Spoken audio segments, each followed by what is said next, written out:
So you've never purchased a house before. We're in 2025.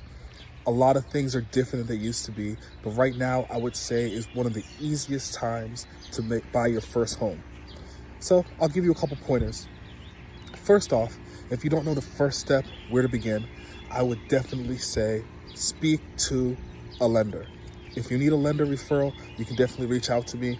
I'll give you some of my trusted, preferred real estate loan officers' informations. They'll be able to hook you up.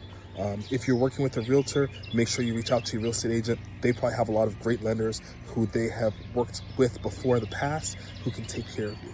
But definitely, number one is talk to a lender. You want to know where you stand. You want to know what your purchasing power actually is. You want to be able to get a pre-approval letter.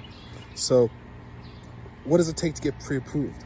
The lender's going to look at your profile. They should ask you for information such as your pay stubs. They should be able to ask you for a couple months of bank statements. That way they can see how your money's flowing and what money you have. They can verify your income. They're going to ask you for documentation of, your work history. They want to make sure that you've had a job at least for a year or two. So they might ask you for some tax returns. They're also going to ask you to pull your credit. They want to see what your range is.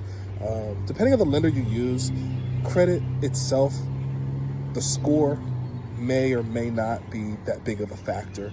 Some lenders will give you better rates based on a better score, but they're generally pretty low guidelines. So if you are renting right now and you qualify for a rental, a lot of times, as long as you're making your payment history is good, you're making your payments on time, your credit is going to be good enough to actually make that purchase. The biggest things you need to worry about is make sure you have stable income, because your lender's going to want to verify how much you're actually making that you can qualify to pay for the loans. They're going to do something called running your DTI. DTI is debt to income ratio. How much debt do you carry versus how much income do you actually make? They're not looking at the total picture of all of the debt. They're looking at your minimum monthly payments. And when they're talking about your debts, they're talking about your credit items. So like, what's your minimum monthly payment on your credit cards? What's your minimum monthly payment for your car note? If you have one, if you have student loans, what's your minimum monthly payment for your student loans? If you have any personal loans out there, what's your minimum monthly payment out there? If even you've co-signed on a friend's loan before or a family member's loan, they're going to want to know what that minimum payment is. They're going to divide that out and do their ratios based on, what's your income like. They're going to take how much do I actually make before taxes, pre-taxes, and they're going to divide it by, a lot of times lenders will use 45%. So 45% back end. All of your debts with those minimum monthly payments should come up under 45% of what your gross income is, including your mortgage payment.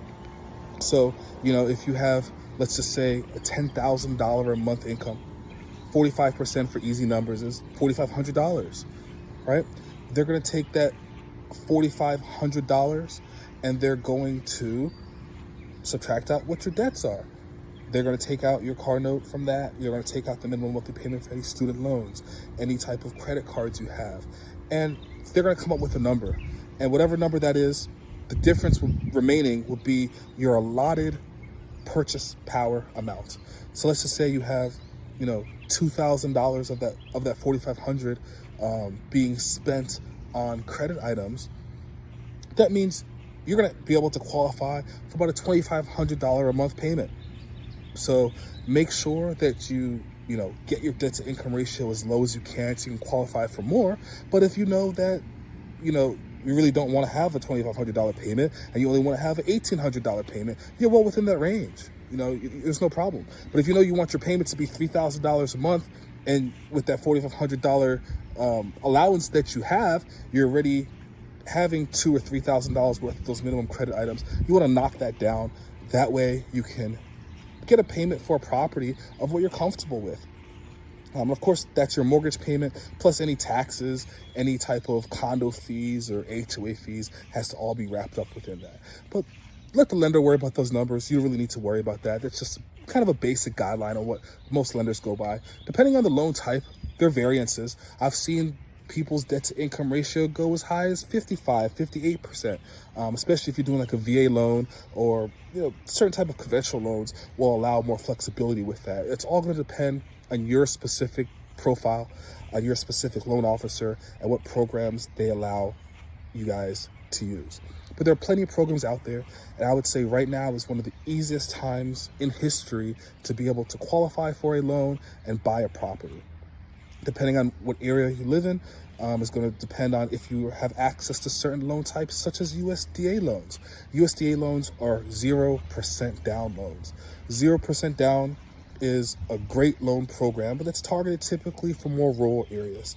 But your lender will be able to specifically go through each loan type with you. Once you understand what your purchasing power is, what loan types you have available to you, what type of loan programs are there, you're going to understand, hey, is me purchasing this $300,000 house where I should be at? Do I feel comfortable buying this $500,000 house? Do I feel comfortable buying at $150,000? Whatever price point you want to find is good. You're going to be able to find a property in mostly any type of price point. It just depends on the area you live in.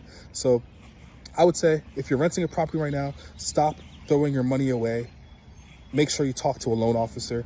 Make sure you talk to a great real estate professional to link you up with a loan officer. If you don't have one, reach out to me. I'll be happy to give you a couple great referrals. That way we can at least set you up for the future. And you want to understand, your purchasing power, what you can actually afford, how the loan actually is going to work. That way, if today you're not ready, we can set you up so that tomorrow you will be.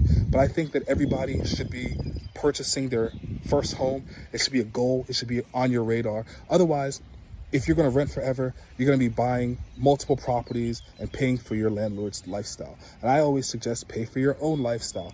And one of the first steps of financial freedom is putting money into your own pockets. Make sure you are your own landlord by owning your property and pay yourself first. If you guys have any questions, I'm so happy to help you. Reach out to me anytime. Drop a comment below. I'll be able to respond and, get you the guidance and the answers that you need. But I've helped hundreds, if not thousands of people love where they live. And I'm looking forward to doing the same for you too. Hopefully this helps you out a little bit. If you have any more questions, want to go into any more detail, reach out to me. Happy to help.